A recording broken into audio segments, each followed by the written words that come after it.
The value of doing a technology due diligence exercise. Technology due diligence is the process of evaluating a software company and their technology products as part of an acquisition or investment.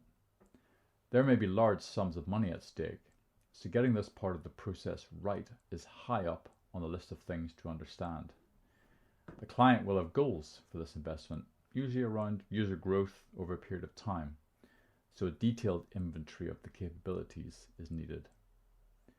The broad objectives of this evaluation are: analyze in detail the technology of the target product with a view to seeing how it can scale up for future growth, gain an understanding of how the technology team functions, especially with remote working and distributed teams, and how they have built the platform.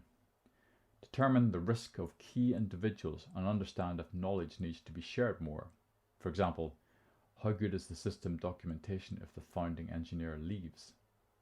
And lastly, provide the client with a recommendation in the form of a report in non-technical wording as to the robustness, security, performance, regulatory compliance, and usability of the system.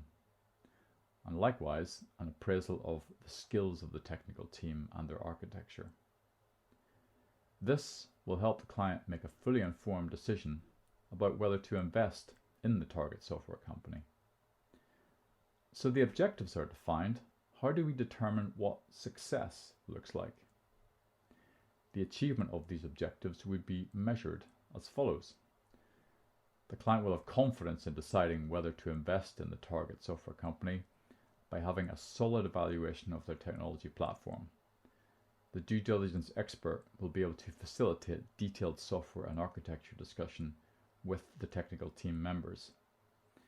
Full access would be granted with the technical team to examine system architecture, physical deployment, and source code, amongst other things. All of these activities should be supervised by the target software company to ensure protection of the intellectual property, and obviously this is all confidential by nature. Feedback on the observations with recommendations provided on how to improve any issues identified with the software development process and limitations that may be in the system architecture. These could impede growth of the platform in the future.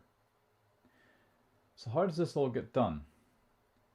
I usually spend an agreed amount of time with the target software company to undertake this analysis and follow up with a report that states clearly, in non-technical wording, the strengths, weaknesses, opportunities, etc. of the target firm. Now for startups, there is often much to improve upon, but they are likely to have highly motivated people who can then be pointed towards engineering their products in a more robust manner, so they move slower and don't break things.